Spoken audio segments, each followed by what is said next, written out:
We've all seen it happen. A great listing. I mean, you've got the perfect photos, the staging is on point, the signs in the yard, and then, boom, it all just goes sideways. All of a sudden, you're getting tense texts, your sellers are making rushed decisions, and the whole deal just dissolves. But what if the real reason for all that chaos has nothing to do with the market and everything to do with this hidden force that you're not managing? Right? When a listing expires or a deal completely collapses, it always feels like it just came out of the blue. The seller gets super emotional, communication just breaks down, and you're left there scratching your head wondering what on earth went wrong. But the real insight here, the key thing to remember, is that these disasters, they don't just happen. That's it. That's the real culprit right there. Unmanaged seller anxiety. Especially in a slower market, silence feels like danger to a seller. Little tiny worries start to snowball into full-blown panic. And once that panic takes over, well, rational decision-making just goes right out the window. So the real question is, how do you stop it? So let's really get a handle on why this anxiety is so incredibly destructive. Because it's not just a feeling, It's an active agent of chaos that can completely sabotage even the most promising listing out there. I absolutely love this quote because it's just so true. It perfectly captures that sudden shift, right? One minute you and the seller are partners, you're working towards the same goal, and the next you're getting these frantic late-night texts about a massive price drop after like 3 days on the market. Anxiety completely hijacks the process and logic gets left in the dust. So how does this actually happen? This slide breaks down the anatomy of the collapse perfectly. It all starts with silence, just a simple lack of communication or activity. But for a seller, that silence is a vacuum, and they fill it with all the worst-case scenarios you can imagine. This is what causes the anxiety to spike, which then leads to those rushed, emotional decisions. And that, right there, is the exact path to a deal falling apart. Okay, so if the problem is anxiety, the solution starts way earlier than you probably think. This isn't about damage control later on. It's about building a solid foundation of trust before you even walk through their door for the first time. I want you to really think about it from their perspective. They booked an appointment with you, and what's the very first thing they do? They go online. And they're not just looking for your sales record. They're trying to answer a much deeper, more fundamental question about you. That's it. It's really that simple and that profound.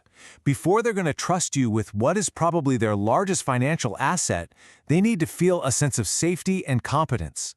This isn't about being their best friend. It's about being the steady, reliable professional they can count on when things get tough. And this is where that feeling of safety is either built or completely broken. If they go online and find an inconsistent, sloppy, or totally outdated online presence, you've just planted a seed of doubt. And that doubt, well, it grows into anxiety. And now, every normal part of the process, a lowball offer, a slow week of showings, it feels like a full-blown crisis because their trust in you is shaky from the very beginning. The fix here is actually pretty straightforward. You've got to clean up your digital footprint. Your online presence should just scream competent and trustworthy. Recent positive reviews, a really clear message about who you are and who you serve, and a consistent professional social media feed, all of that works together to provide proof. And that proof calms their nerves before you've even shaken their hand. Okay, let's move to the next phase, that critical first meeting. You've built up some initial trust, and now it is time to solidify it with good old-fashioned honesty, especially around the two topics sellers are most anxious about, price and risk. This slide just illustrates the two paths an agent can take so brilliantly. On one side, you have the hopeful agent. They take the easy route, right? They agreed to an inflated price just to get the signature, and then they just hope for the best.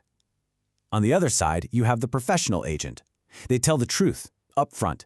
They set realistic expectations, and they start with a clear strategy. One of these approaches creates anxiety, the other prevents it. And that is the bottom line, isn't it?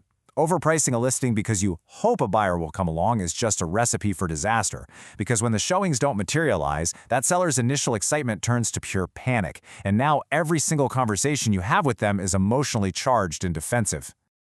And this is the second kitchen table truth. So many agents avoid talking about potential problems, like inspection issues or appraisal gaps, because they don't want to scare the seller. But you know what's truly terrifying for a client? It's when a problem hits and you, their expert guide, look completely shocked. The professional move is to address these risks head-on, talk about them early, and most importantly, pair each potential risk with a plan. That way, if something does happen, you can calmly say, "Hey, remember we talked about this? Here's our plan." That one sentence instantly lowers their anxiety because it proves you're in control and you're leading the process. Okay, so you've set the foundation. Now, the listing is live and the waiting begins.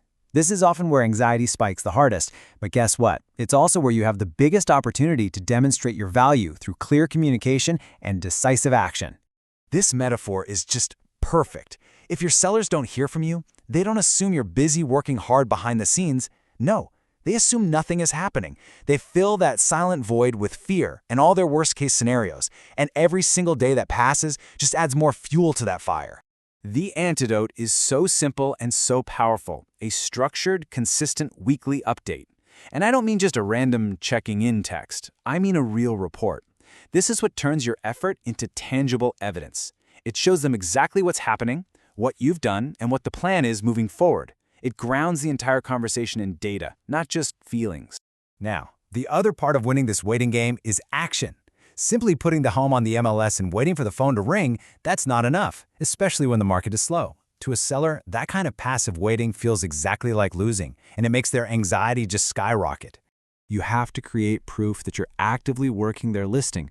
And this doesn't mean you have to spend a fortune. It just means having a simple, repeatable plan that goes beyond the MLS. Creating social content, running targeted ads, sending out email updates. These things show the seller you are fighting for them, which completely removes that fear that their home is just being ignored. But, and this is a really crucial guardrail, that action has to be strategic. Just throwing money at random ads out of panic is not a plan. It's just creating more stress for yourself. Your marketing should be thoughtful and measurable, designed to create real exposure and feedback, not just to make you look busy. So when you stack all of these pieces together, building trust early, setting honest expectations, communicating consistently, and taking strategic action, the result is incredibly powerful. You get the payoff that every true professional is aiming for. You literally transform from just being an agent into being a study agent. You create a system where calm isn't an accident, it's the default setting. And this is so critical because calm sellers are rational sellers. They make better decisions about offers, about negotiations, and about strategy. The very decisions that lead to successful closings. So I want you to take a hard look at every single step of your process, from that first online interaction all the way to the weekly update. Is each step designed to reduce uncertainty and build confidence? Because in today's market, the agents who win aren't just the best marketers, they're the best managers of emotion. So ask yourself, is your process building anxiety, or is it engineering calm? The choice is yours.